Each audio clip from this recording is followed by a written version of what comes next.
জানিয়ে দিব এই মুহূর্তে আমাদের হাতে এসেছে বাংলাদেশের গুরুত্বপূর্ণ আপডেট সংবাদের শিরোনাম। শুরুতেই থাকছে দিল্লিতে আওয়ামী লীগের তৎপরতা, বিশ্ববাসীর কাছে 5 দফা দাবি আওয়ামী লীগের। এবারে জানিয়ে দিব আওয়ামী লীগ কর্মীদের নিরাপত্তায় মির্জা ফখরুলের অভয় বাণী এবং দিল্লির তৎপরতা, রাজনীতির নতুন মোড়, এ নিয়ে থাকবে বিস্তারিত প্রতিবেদন। এদিকে গোপনে বাংলাদেশ ছাড়লেন রামপাল বিদ্যুৎ কেন্দ্রের 9 ভারতীয় কর্মকর্তা। আরও থাকছে সাকিব আল হাসানকে দলে ফেরানোর উদ্যোগ নিয়েছে বিসিবি। সবশেষে জানিয়ে দিব জামায়াতের নেতৃত্বাধীন জোট এখন 11 দল, যুক্ত হলো লেবার পার্টি। এতক্ষণ শুনছিলেন হাতে থাকা আপডেট সংবাদের শিরোনাম, এবারে বিস্তারিত। তবে তার আগে অনুরোধ রইল ভিডিওটিতে একটি লাইক এবং কমেন্ট করে জানিয়ে দিন ভিডিও সম্পর্কে আপনার মূল্যবান মতামত। আরও জানিয়ে দিন ভিডিওটি কোথা থেকে দেখছেন বা কোন জেলা থেকে দেখছেন।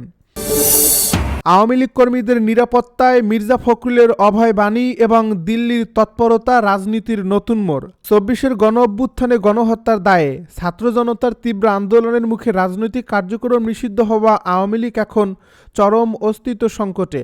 দলটির শীর্ষ নেতৃত্ব দেশত্যাগের পর তৃণমূলের নেতাকর্মীরা যখন দিশেহারা, ঠিক তখনই দেশের রাজনৈতিক অঙ্গনে নতুন এক আলোচনার জন্ম দিলেন বিএনপি মহাসচিব মির্জা ফখরুল ইসলাম আলমগীর। আসন্ন ত্রয়োদশ জাতীয় সংসদ নির্বাচনে আওয়ামী লীগের অংশগ্রহণের সুযোগ না থাকলেও দলটির সাধারণ নেতাকর্মীদের নিরাপত্তার প্রশ্নে মানবিক ও উদার অবস্থান ব্যক্ত করেছেন বিএনপির এই শীর্ষ নেতা। গত শুক্রবার নিজ নির্বাচনী এলাকা ঠাকুরগাঁও 1 আসনের খুরুর মাখা আদর্শ কলোনি এলাকায় এই নির্বাচনী পথসভায় তিনি স্পষ্ট জানান, শেখ হাসিনা ভারতে চলে গিয়ে তার কর্মী সমর্থকদের বিপদে ফেলে রেখে গেলেও বিএনপি তাদের কোনো ক্ষতি হতে দেবে না। মির্জা ফখরুল তার বক্তব্যের দৃঢ়তার সাথে বলেন, যারা সুনির্দিষ্ট অপরাধ বা অন্যায়ের সাথে জড়িত ছিল কেবল তাদেরই আইনের মুখোমুখি হতে হবে, কিন্তু কোনো নিরপরাধ কর্মীকে রাজনৈতিক প্রতিহিংসার শিকার হতে দেবে না বিএনপি। সাম্প্রদায়িক সম্প্রীতির উপর জোর দিয়ে তিনি আরও সতর্ক করেন যে একটি নির্দিষ্ট মহল দেশে হিন্দু মুসলিম বিভাজন তৈরির চেষ্টা চালাচ্ছে, তবে বিএনপি সকল ধর্মের মানুষের সমান নিরাপত্তা নিশ্চিত করে একটি সুন্দর বাংলাদেশ গড়তে বদ্ধপরিকর।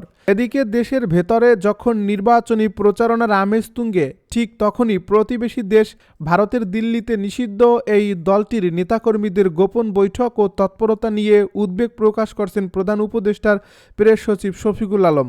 সরকারি ভাষ্যমতে নির্বাচন বানচাল করার লক্ষ্যে দিল্লির মাটিতে বসে একের পর এক ষড়যন্ত্রমূলক মিটিং চালিয়ে যাচ্ছে আওয়ামী লীগ।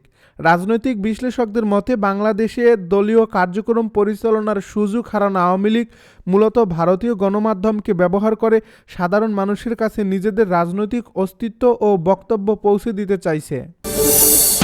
দিল্লিতে আওয়ামী লীগের তৎপরতা, বিশ্ববাসীর কাছে 5 দফা দাবি।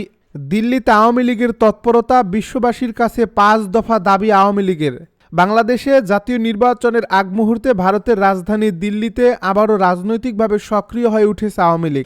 গত এক সপ্তাহের ব্যবধানে দ্বিতীয়বারের মতো আন্তর্জাতিক গণমাধ্যমের মুখোমুখি হয়ে নিজেদের অবস্থান পরিষ্কার করছে দলটি। শুক্রবার সন্ধ্যায় দিল্লির foreign correspondence club of south Asia বা এফসিসিতে আয়োজিত এক বিশেষ অনুষ্ঠানে আওয়ামী লীগের নেতারা বিশ্ববাসীর সামনে তাদের 5 দফা দাবি পেশ করেন।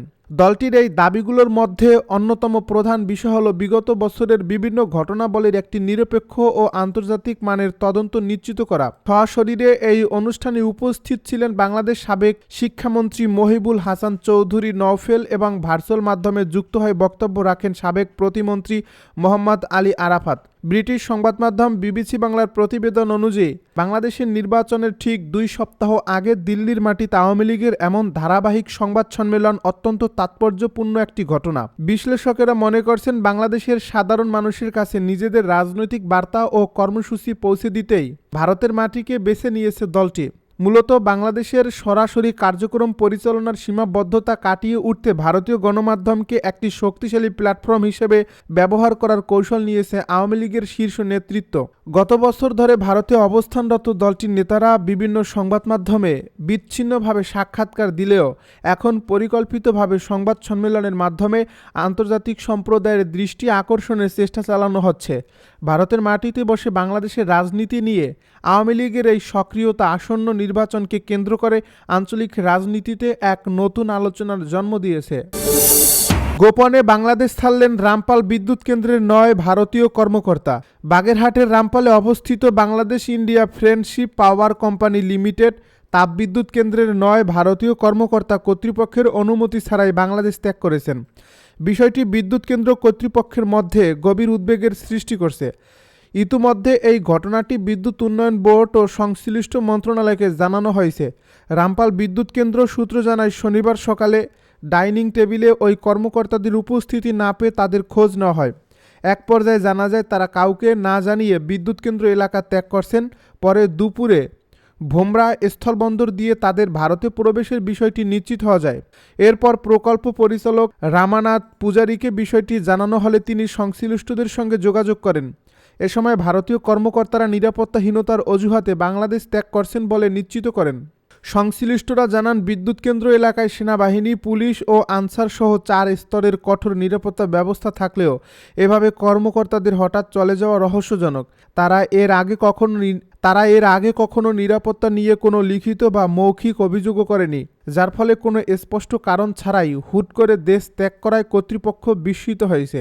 যেসব ভারতীয় কর্মকর্তা বাংলাদেশ ত্যাগ করেছেন তারা হলেন GM শিউস প্রতীক বর্মন, GM বিশ্বজিৎ মণ্ডল, GMN সূর্যপ্রকাশ রায়, AGM কেশাবা পালকে। সাকিব আল হাসানকে দলে ফেরানোর উদ্যোগ নিয়েছে বিসিবি। সাবেক বিশ্ব সেরা অলরাউন্ডারকে আবার জাতীয় দলে ফেরানোর উদ্যোগ নিয়েছে বাংলাদেশ ক্রিকেট বোর্ড। বিশেষ করে যেসব ভেন্যুতে খেলার মতো ফিট, সেখানে নির্বাচকরা সাকিবকে দলভুক্ত করবেন। দেশে বা দেশের বাইরে যে কোনো ভেন্যুতে আগামী সিরিজ থেকেই সাকিবকে দলে ডাকতে পারবেন নির্বাচকরা। পুরোপুরি ফিট থাকলে বাংলাদেশের পরবর্তী হোম ও অ্যাওয়ে সিরিজে বাংলাদেশ দলে খেলতে পারবেন বিশ্বসেরা এই অলরাউন্ডার। সেই সঙ্গে তাকে আবারও কেন্দ্রীয় চুক্তির প্রস্তাব করছে বিসিবি। তার মামলা ও আইনি বিষয়গুলো বিসিবি সভাপতি সরকারের সঙ্গে আলোচনা করবেন। জামায়াতের নেতৃত্বাধীন জোট এখন 11 দল, যুক্ত হল লেবার পার্টি। ত্রয়োদশ জাতীয় নির্বাচন সামনে রেখে জামায়াত নেতৃত্বাধীন জোটে যোগ দিল লেবার পার্টি। তাতে 10 দল থেকে জোটটি ফের 11 দলের হলো।